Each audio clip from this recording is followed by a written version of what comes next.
So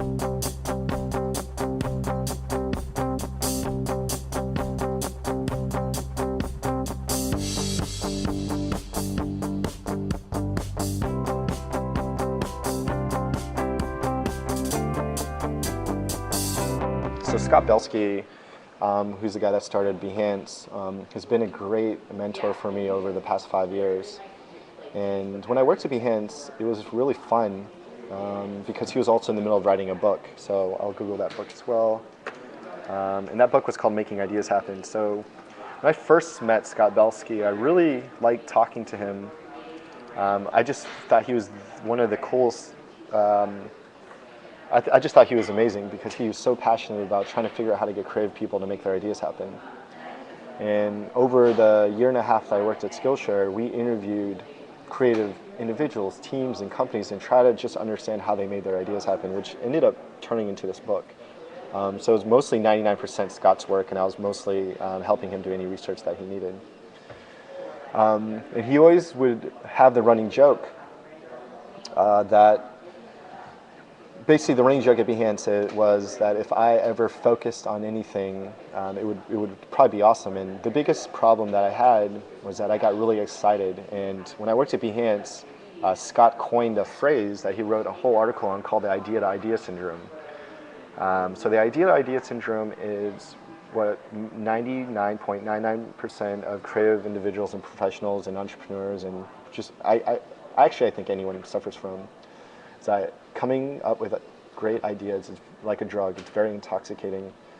So I'm pretty sure for those of you that are watching, there's probably been some time in your life, probably in the past week, that you're at a bar or at dinner, and you guys are talking about some cool idea that you were thinking of, and you guys got really excited.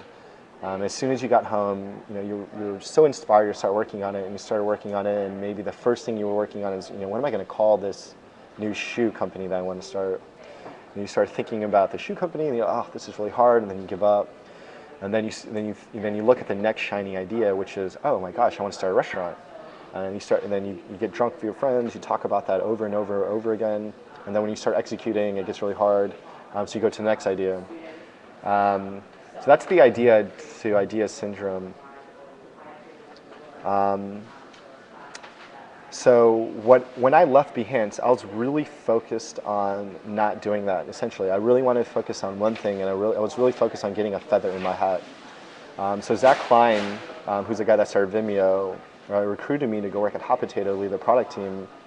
And the line that he used to get me there was, you work on a lot of things, but you need a feather in your hat. You need something that you could, some notch on your belt that says, I accomplished X. And for me, I really liked the team at Hot Potato, and that's really what I wanted to accomplish. So before I even joined Hot Potato, I told Justin Schaefer, who was a CEO, that I wouldn't work on anything else but Hot Potato. And I would say that was probably the most satisfying experience I've ever had at work, because all I thought about was one company versus 100 different ideas. And that eventually is what led me to get a feather in my hat.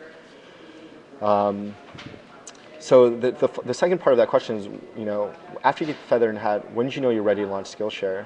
For me, I really felt like a lot of things were lining up for me at the time that gave me the confidence to jump into the deep pool of the end, even though I didn't know how to deep end of the pool, even though I didn't know how to swim.